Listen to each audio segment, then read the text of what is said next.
Říkám placatý jako opak plastičnosti, to znamená, oni neukazují vepředu vzadu.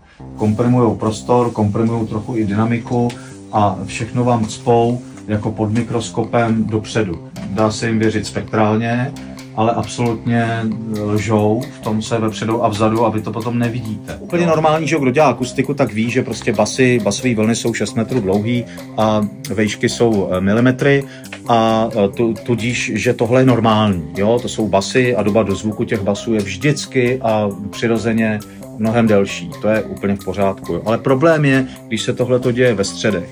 A tam tomu říkám mňoukání, některý bedny dělají tohle. Jo? Teď jako slyšíte nějaký zabarvení a to je nejen, že to je jako spektrálně ořezaný, ale to je to, že to tam jako, tam je odraz a roura, který to zůstává a já to prodlužuju. Jo? Prodlužuju ten zvuk v určitých frekvencích. A to se děje v určitých bednách potom. Když vám ta bedna takhle lže, tak vy děláte rozhodně jako špatný rozhodnutí potom. Jo? Jo? Tak to, no právě, ten virbl ztrácí konkrétnost vlastně, jo. Místo toho, aby to ten virbl jako konkrétnilo a udělal zřetelnější, tak se mi stává zamaštěnější, jo.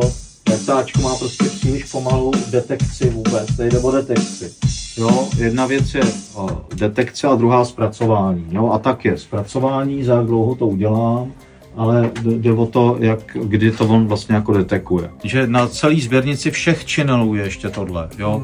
Tohle kdybych vypnul, tak je to strašný bláto, jo. Já prostě tohleto jsem se jako navyk vůbec se jako nebát a z channelu chci prostě channely. Já tam nechci mít celý bicí a když teda chci mít celý bicí, tak vím, že mnohem líp to dopadne z toho prostorového mikrofonu. To přidám. Jste měli představu o té, jak jsem říkal, co je chamber. Jo. Právě, že byste třeba šli jako parametrem distance, kterým byste si mysleli, že se to oddálí, tak takhle ne. Musíte jít tím parametrem predelay, anebo oni ještě mají parametr vyloženě attack, jo. To znamená, že ne, že ten dozvuk prostě jako není a pak začne, ale že se postupně buduje. Co mu to dělá?